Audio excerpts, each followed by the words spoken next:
ಅಲ್ಲ 9ನೇ ವಚನದಲ್ಲಿ ಹೋದ್ರಿ 12:9. ಅದನ್ನು ಹಸಿಯಾಗಿಯೂ ನೀರಿನಲ್ಲಿ ಬೇಯಿಸಿಯೂ ತಿನ್ನಕೂಡದು. ಅದನ್ನೆಲ್ಲ ತಲೆ ತೊಡೆ ಹೊಟ್ಟೆ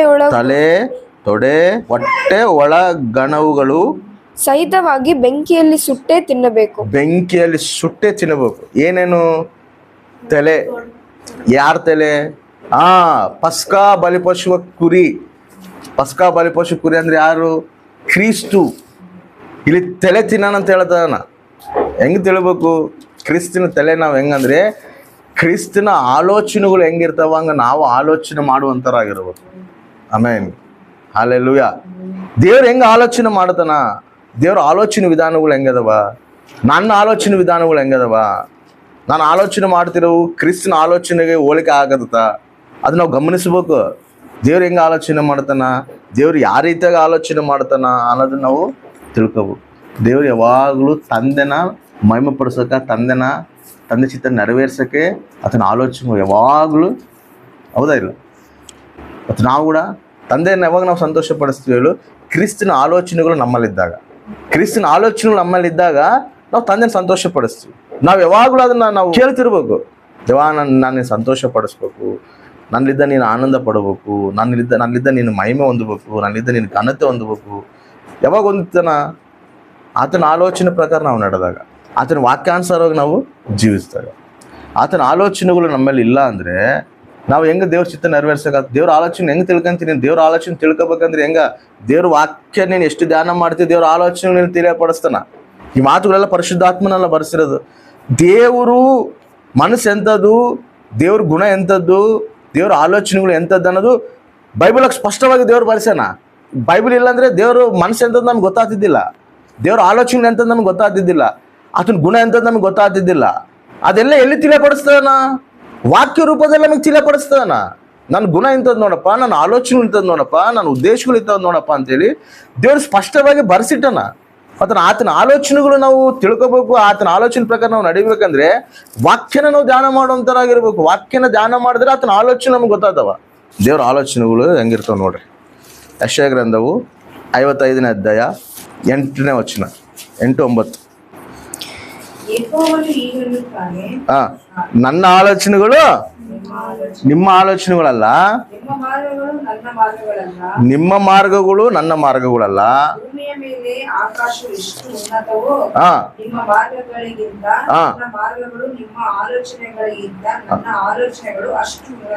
ಆಮೆನ್, ಹಲ್ಲೆಲೂಯಾ. ನಿಮ್ಮ ಆಲೋಚನೆಗಳು ಎಷ್ಟದಾವ ಅಂದ್ರೆ ಸ್ವಲ್ಪವು. ನಿಮ್ಮ ಆಲೋಚನೆಗಳು ನನ್ನ ಆಲೋಚನೆಗಳು ಭೂಮಿಗೆ ಆಕಾಶಕ್ಕೆ ವ್ಯತ್ಯಾಸ ಇರೋಷ್ಟೈತೆ. ಉನ್ನತವಾದ ಆಲೋಚನೆಗಳು ನನ್ನ ಹತ್ರ ಇದಾವ. ನೀವು ಲೋಕ ಸಂಬಂಧವಾದ ಆಲೋಚನೆ ಇಟ್ಕೊಂಡು ನೀವು ತಿರುಗ್ತಾ ಇದ್ದೀರಿ, ಲೋಕ ಸಂಬಂಧವಾದ ಆಲೋಚನೆ ಇಟ್ಕೊಂಡು ನೀವು ಜೀವಿಸ್ಬೇಕಂತ ನೋಡ್ತಾ ಇದ್ದೀರಿ. ಈ ಆಲೋಚನೆಗಳಲ್ಲ, ಪರಸಂಬಂಧವಾದ ಆಲೋಚನೆಗಳು ನನ್ನಲ್ಲಿ ಅದಾವ. ಅವು ಉನ್ನತವಾದದ್ದು.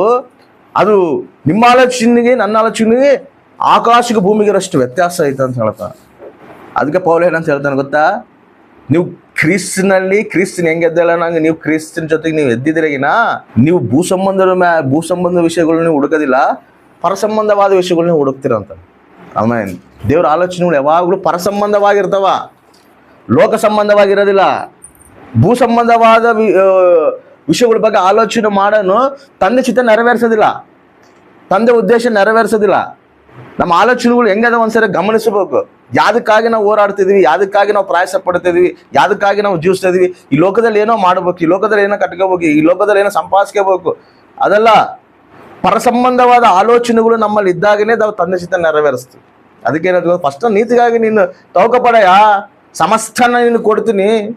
ನನ್ನ ನೀತಿನ ಬಿಟ್ಟು, ನನ್ನ ರಾಜ್ಯನ ಬಿಟ್ಟು ನೀನು ಏನೋ ಪ್ರಯಾಸ ಪಡೋಕೆ ಹೋದ್ರೆ, ಭೂ ಸಂಬಂಧವಾದ ಹುಡುಗಿದ್ರೆ ಲೋಕ ಸಂಬಂಧ ಹುಡುಗಿದ್ರೆ ಏನು ಕೊಡುತ್ತೆ ಅಂತ ಗೊತ್ತದು? ಮರಣ ಕೊಡೋದು ಅಂತ. ಮರಣ ಕೊಡುತ್ತದು. ನಾನು ಹೇಳ್ತಿಲ್ಲ, ಬೈಬಲ್ ಹೇಳ್ತೀನಿ ನೋಡ್ರಿ. ಪೌಲ್ ಹೇಳ್ತಾನೆ ನೋಡ್ರಿ, ರೋಮ ಪತ್ರಿಕೆ 8ನೇ ಅಧ್ಯಾಯ 5ನೇ ವಚನ. ಏನಂತ? ಶರೀರ ಭಾವಗಳ ಮೇಲೆ ಮನಸ್ಸಿಡುವುದು ಮರಣ. ಅಂದ್ರೆ ಲೋಕ ಸಂಬಂಧವಾದ್ರ ಮೇಲೆ ಮನಸ್ಸಿಡೋದು, ಲೋಕ ಸಂಬಂಧವಾಗಿ ನಾವು ಆಲೋಚನೆ ಮಾಡೋದು, ಅದು ಎಲ್ಲಿಗೆ ತಗೊಂಡೋಗ್ತಂತ? ಮರಣ.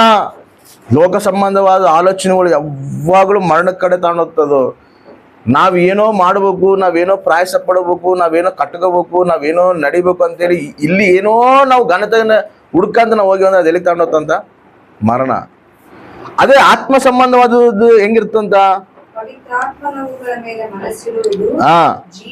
ಜೀವವು ಮನಃಶಾಂತಿಯೂ ಇರ್ತದಂತ. ಲೋಕದಲ್ಲಿ ನಮಗೆ ಮನಃಶಾಂತಿ ಇರೋದಿಲ್ಲ, ಆದರೆ ಪವಿತ್ರಾತ್ಮನ ಮೇಲೆ ನಾವು ಮನಸ್ಸಿಡೋದು, ಪರಸಂಬಂಧವಾದ ಆಲೋಚನೆಗಳ ಮೇಲೆ ನಾವು ಮನಸ್ಸಿಡೋದು ಹೆಂಗಿರುತ್ತಂಥದ್ದು? ಮನಃಶಾಂತಿ, ಜೀವ. ಲೋಕ ಸಂಬಂಧವಾದ ಮೇಲೆ ನೀನು ಮನಸ್ಸಿಟ್ಟಿ ಅಂದರೆ ಏನು ಬರ್ತದು? ಮರಣ ಬರುತ್ತೆ. ಏನು ಮರಣ ಬರ್ತೈತೆ? ನೀನು ಲೋಕ ಸಂಬಂಧವಾಗಿಯೇ ಓಡ್ತಿದ್ದೀಯ ಅನ್ಕೋ, ಇಲ್ಲಿ ಏನೋ ಮಾಡಬೇಕು, ಇಲ್ಲೇನೋ ಘನ ಸಂಭಾಷಿಕೆ ಏನೋ ಹುಡುಕ್ಬೇಕು, ನೀನು ಓಡ್ತಿದ್ದೀಯ ಅನ್ಕೋ, ನೀನೇನಾಗ್ತಿ ಗೊತ್ತಾ? ಆತ್ಮೀಯ ಜೀವಿತದಲ್ಲಿ ನೀನು ಮರಣ ಹೊಂದ್ತಿ. ಫಸ್ಟ್ ಎಲ್ಲಿ ಹೊಂದತಿ? ಆತ್ಮೀಯ ಜೀವಿತದಲ್ಲಿ ನೀನು ಮರಣ ಹೊಂದತಿ. ಆಮೇಲೆ ಪ್ರಾರ್ಥನೆ ಜೀವಿತದಲ್ಲಿ ಮರಣ ಹೊಂದತಿ. ದೇವ್ರಿಗೆ ನೀನು ಸನಿತರ ಆಗ್ಬೇಕಂತ ಓದಿರ್ತೀಯಲ್ಲ, ಅಲ್ಲಿ ನೀನು ಮರಣ ಹೊಂದತಿ. ದೇವ್ರ ಸಂಕಲ್ಪ ನೀನು ನೆರವೇರಿಸ್ಬೇಕಂತ ಓದಿರ್ತೀಯಲ್ಲ, ಅಲ್ಲಿ ಮರಣ ಹೊಂದತಿ. ಎದಕ್ಕೆ ಹೇಳು? ನೀನು ಆಲೋಚನೆ ಎಲ್ಲೇ ಅದಾವ ಹೇಳು? ಲೋಕ ಸಂಬಂಧವಾದ್ರ ಮೇಲೆ ಅದಾವ. ಲೋಕ ಸಂಬಂಧವಾದ್ರ ಮೇಲೆ ನೀನು ಮನಸ್ಸೈತೆ ಅನ್ಕೋ, ಅದು ನಿನ್ನ ಆತ್ಮೀಯ ಜೀವಿತನ ಮರಣ ಕಡೆ ನಡೆಸ್ತದೆ. ನೀನು ಉನ್ನತವಾದ ದೇವ್ರು ನಿನ್ನ ಮೇಲೆ ಇಟ್ಟರೆ ಸಂಕಲ್ಪನೂ ಕೂಡ ಅದು ನೆರವೇರಿಸಿಲ್ದಂಗೆ ಮಾಡ್ತದೆ. ನಿನ್ನ ಪ್ರಾರ್ಥನೆ ಜೀವಿತನ ಮರಣ ಹೊಂದಂಗೆ ಮಾಡ್ತದೆ. ನಿನ್ನ ಮೇಲೆ ಇಟ್ಟಿರುವಂಥ ಉದ್ದೇಶನೇ ದೇವ್ರು ಏನು ಉದ್ದೇಶ ಇಟ್ಟಿರ್ತಾನೆ ಆ ಉದ್ದೇಶನೇ ಟೋಟಲ್ ಆಗಿ ನಿರ್ಮೂಲ ಮಾಡ್ತಾನೆ. ಅದೇ ನೀನು ಈ ಲೋಕನ ವಿಸರ್ಜಿಸಿ ಪರಸಂಬಂಧವಾದದ ಮೇಲೆ ನೀನು ಮನಸ್ಸಿಟ್ಟಿ ಅನ್ಕೋ, ಅದು ನಿನಗೆ ಜೀವ ಕೊಡ್ತದಂತ, ಅದು ನಿನಗೆ ಸಮಾಧಾನ ಕೊಡ್ತದಂತ, ಅದು ನಿನಗೆ ಶಾಂತಿ ಕೊಡ್ತದಂತ. ಆಮೇನ್. ಅದಕ್ಕೆ ದೈವ ಸೇವಕರು DL ಮೋದಿ ಕೂಡ ಒಂದು ಮಾತು ಹೇಳ್ತಾನೆ. ಏನಂತ ಹೇಳ್ತಾನೆ ಗೊತ್ತಾ? ಕ್ರಿಸ್ತಿಗಾಗಿ ಜೀವಿಸ್ತಿರುವಂಥ ಕ್ರೈಸ್ತವನ ಕಾಲು ಭೂಮಿ ಮೇಲೆ ಇರ್ಬೇಕಂತ, ಕ್ರೈಸ್ತವನ ಆಲೋಚನೆಗಳು ಪರಲೋಕದಲ್ಲಿ ಇರ್ಬೇಕಂತ. ಕ್ರೈಸ್ತವನ ಕಾಲು ಭೂಮಿ ಮೇಲೆ ಇರಬೇಕು, ಆದರೆ ಅವನ ಆಲೋಚನೆಗಳು ಪರಸಂಬಂಧವಾಗಿರ್ಬೇಕಂತ ಹೇಳುತ್ತೆ. ನಾವೆಲ್ಲೇ ಇರಲಿ, ಎಲ್ಲೇ ಜೀವಿಸ್ತಿರ್ಲಿ, ಏನೇ ಮಾಡ್ತಿರ್ಲಿ, ಪರಸಂಬಂಧವಾದ ಆಲೋಚನೆಗಳ ಪ್ರಕಾರ ನಾವು ನಡಿಬೇಕು. ಪರಸಂಬಂಧವಾದ ಆಲೋಚನೆಗಳು ಇಟ್ಕೊಂಡೇ ನಾವು ಜೀವಿಸ್ಬೇಕು. ಅದನ್ನು ನಾವು ಕಲಿಬೇಕು, ಅದನ್ನು ನಾವು ಹುಡುಕ್ಬೇಕು.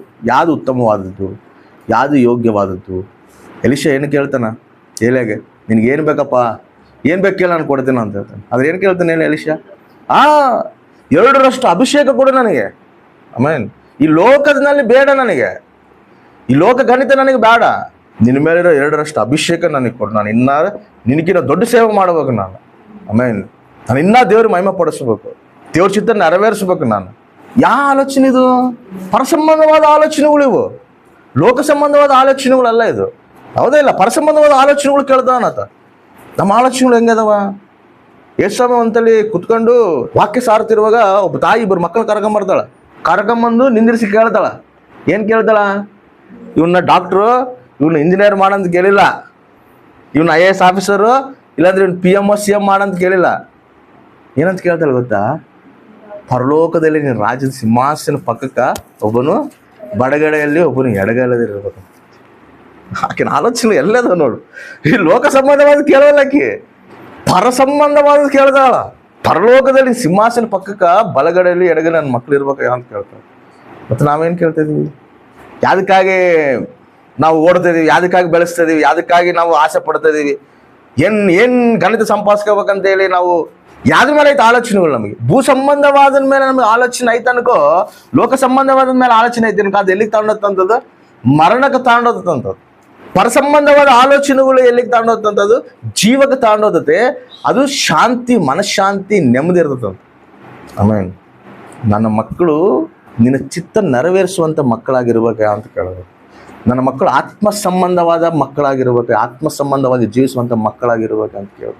ನನ್ನ ಮಕ್ಕಳು ಪ್ರಾರ್ಥನಾ ಪರರಾಗಿರ್ಬೇಕಂತ ಹೇಳಿ ಕೇಳಬೇಕು. ನನ್ನ ಮಕ್ಕಳು ವಿಶ್ವಾಸದಲ್ಲಿ ಬಲವಂತರಾಗಿರ್ಬೇಕಂತ ಕೇಳಬೇಕು. ನೀನು ಚಿತ್ತ ನೆರವೇರಿಸುವಂಥ ಮಕ್ಕಳಾಗಿರ್ಬೇಕು. ನನ್ನ ಮಕ್ಕಳು ಬಲವಾದ ಸೇವೆ ಮಾಡ್ಬೇಕಯ್ಯ, ನೀನು ಸೇವೆ ಮಾಡ್ಬೇಕಂತ ಕೇಳೋದು. ಆಮೇಲೆ ಈ ಲೋಕ ಬೇಡ ನನಗೆ. ಈ ಲೋಕಸಲ ಜೀವಿಸಾಗ ಎಷ್ಟೋ ಜನ ಅದಾರ, ಎಷ್ಟೋ ಮಕ್ಕಳದಾರ. ನನ್ನ ಮಕ್ಕಳು ಸಿಂಹಾಸನ ಮುಂದೆ ಬಗಲಿಗೊಬ್ಬನು, ಈ ಕಡೆ ರೈಟ್ ಸೈಡ್ ಒಬ್ಬನು, ಲೆಫ್ಟ್ ಸೈಡ್ ಒಬ್ಬನ ತಾಯಿ ಹೆಂಗೆ ಕೇಳ್ತಾಳಲ್ಲ ಹಂಗೆ ಕೇಳಬೇಕು. ಆಮೇಲೆ ಅವು ದೇವ್ರೇನಂತ ಗೊತ್ತಾ? ನೀನು ಕೇಳ್ತಿರೋದು ನಿನಗೇನೋ ಗೊತ್ತಿಲ್ಲ, ನಾನು ಮಾಡೋಂಥ ಪಾನದಲ್ಲಿ ನೀವು ಪಾನ ಮಾಡೋಕ್ಕಾಗ್ತಾ? ಹ್ಞೂ ಅಂತ ಹೇಳ್ತಾರೆ. ಆದ್ರೂ ಮಾಡ್ತೀರಿ ಅಂತೇಳಿ ಆ ತಾಯಿ ಏನು ಕೇಳಿರ್ತಾಳೋ ಆ 2 ಮಕ್ಕಳನ್ನ ದೇವ್ರು ಹಂಗೆ ಮಾಡ್ತಾನೆ. ಒಬ್ಬನ ದೇವ್ರ ಸಲುವಾಗಿ ಹತಸಾಕ್ಷಿ ಆಗ್ತಾನ, ಒಬ್ಬನ ಪದ್ಮಾಸ ದೀಪದಲ್ಲಿ ಕುತ್ಕೊಂಡು ಪ್ರಕಟಣೆ ಗ್ರಂಥ ಬರೀತಾನೆ ಯೋಹಾನ. ಆಮೇಲೆ ಎಷ್ಟು ಉನ್ನತವಾದ ದರ್ಶನ, ಎಷ್ಟು ಉನ್ನತವಾದ ಸಂಕಲ್ಪ. ಆಸೆ ಪಟ್ಟಲ್ಲ ತಾಯಿ, ಆಸೆ ಪಡೋ ಹೃದಯನ ತೃಪ್ತಿಪಡಿಸ್ತೀನಿ ಅಂತ ಹೇಳೋಣ. ಅಸಲು ಯೋಹಾನನ ದೇವ್ರು ಹೆಂಗ್ ಏರ್ಪಾಡು ಮಾಡ್ಕಂತಾನೆ ಹೇಳು. ಪ್ರಕಟಣೆ ಗ್ರಂಥನೇ ಯೋಹಾನ ಕೂಡ ಬರೆಸ್ತಾನಂದ್ರೆ ಇನ್ನು ಎಷ್ಟು ಉನ್ನತವಾದ ಸಂಕಲ್ಪ ಆಗ್ತದೆ ಆ ಯೋಹಾನ ಮೇಲೆ ದೇವ್ರದೈತೆ. ಎದು ಗೊತ್ತಾ, ತನ್ನ ತಾಯಿ ಆ ಕೋರಿಕೆ ಕೋರಲ್ಲ, ಈ ಲೋಕದಲ್ಲಿ ಏನೋ ಮಾಡ್ಬೇಕಂತ ಕೇಳಿಲ್ಲ. ಆಲೋಚನೆಗಳು ಹೆಂಗದ ನೋಡ್ರಿ, ಪರಸಂಬಂಧವಾದ ಆಲೋಚನೆಗಳದಾವ, ಪರಸಂಬಂಧವಾದ ಆಲೋಚನೆ. ಹಂಗ ನಮ್ಮ ಆಲೋಚನೆಗಳು ಪರಸಂಬಂಧವಾಗಿರ್ಬೇಕು, ಅದನ್ನು ಕೇಳಬೇಕು. ಅದು ಇರ್ಬೇಕು ಗುರಿ ನಿಮಗೆ ಕೂಡ. ಯೌವನಸ್ಥರಿಗೆ ಆ ಗುರಿ ಇರಬೇಕು. ಅದಕ್ಕೆ ಯೌವನಸ್ಥನಾದ ತಿಮೋತಿ ಆಗಿರಲಿ, ಶೀಲ ಆಗಿರಲಿ, ಇವರೆಲ್ಲರೂ ಏನು ಮಾಡ್ತಾರೆ ಹೇಳು, ಪೌಲ ಜೊತೆಗೆ ಸೇವೆ ಮಾಡ್ತಾರೆ ನಿಂತ್ಕೊಂಡು. ಪೌಲ್ ಎಲ್ಲೆಲ್ಲಿ ಹೋಗಿ ಸಂಘಗಳು ಕಟ್ತಾನೆ, ಅಲ್ಲೋಗಿ ಸಂಘಗಳು ಇವರು ನಡೆಸ್ತಾರೆ, ಇವರು ಬಲಪಡಿಸ್ತಾರೆ. ಅದಕ್ಕೆ ದೇವರು ಅವ್ರನ್ನ ಪರಿಶುದ್ಧ ಗ್ರಂಥದಲ್ಲಿ ಬರೆಸ್ಯಾನ ಅವ್ರ ಹೆಸರು. ಅರೆ ಯೌವನಸ್ಥರಲ್ಲ, ಅವ್ರ ಗುರಿ ಎಲ್ಲೈತೆ ಹೇಳು, ಲೋಕ ಸಂಬಂಧವಾದ ಮೇಲೆ ಇಲ್ಲ. ಅವಾಗ ಏನೇನು ಬಿಸ್ನೆಸ್ ಇಲ್ಲ, ಭಯಂಕರವಾದ ಬಿಸ್ನೆಸ್ ನಡಕತ್ತವ. ಅವಾಗ ರೋಮ ಪ್ರಭುತ್ವದಲ್ಲಿ ಭಯಂಕರವಾದ ಬಿಸ್ನೆಸ್ ನಡಕತ್ತೈತೆ. ಎಫೆಸದಲ್ಲಿ ಭಯಂಕರವಾದ ಬಿಸ್ನೆಸ್ ನಡಕತ್ತವ. ಬೇರೆ ಬೇರೆ ಪ್ರಾಂತಗಳೆಲ್ಲ ಬಂದು ಬಿಸ್ನೆಸ್ ಮಾಡ್ತಾರ. ಇವೆಲ್ಲ ನಡಕತ್ತವ ವಾತಾವರಣ. ಈ ವಾತಾವರಣದಲ್ಲಿ ಕೂಡ ಅವ್ರಿಗೆ ಆ ಬಿಸ್ನೆಸ್ ಮಾಡ್ಬೇಕು, ಏನೋ ಸಂಪಾದಿಸ್ಕೋಬೇಕು, ಏನೋ ಮಾಡ್ಬೇಕನ್ನೋ ಆಲೋಚನೆಗಳು ಇಲ್ಲ. ಯಾರಿಗೆ? ತಿಮೋತಿಗಾಗ್ಲಿ, ಶೀಲಗಾಗ್ಲಿ, ಸ್ಟೆಫೇನ್ಗಾಗ್ಲಿ ಇಲ್ಲ. ಅವ್ರಿಗೇನೈತೆ ಹೇಳಿ, ದರ್ಶನ, ನನ್ನ ತಂದೆ ಚಿತ್ತ ನೆರವೇರಿಸ್ಬೇಕು, ನನ್ನ ತಂದೆ ಉದ್ದೇಶ ನೆರವೇರಿಸ್ಬೇಕು, ನನ್ನ ತಂದೆ ಸಂಕಲ್ಪ ನೆರವೇರಿಸ್ಬೇಕು, ಆತನ ಸೇವೆ ನಾವು ಮಾಡ್ಬೇಕು. ಬೇಕಾದ್ರೆ ಆತನ ಸಲುವಾಗಿ ಹತಸಾಕ್ಷಿ ಆಗ್ಬೇಕು. ಆಮೇಲೆ ಅವ್ರ ಉದ್ದೇಶಗಳು, ಅವ್ರ ಆಲೋಚನೆಗಳೆಲ್ಲ ಪರಸಂಬಂಧವಾಗಿದಾವ. ಹಂಗಿರ್ಬೇಕು ನಮ್ದು.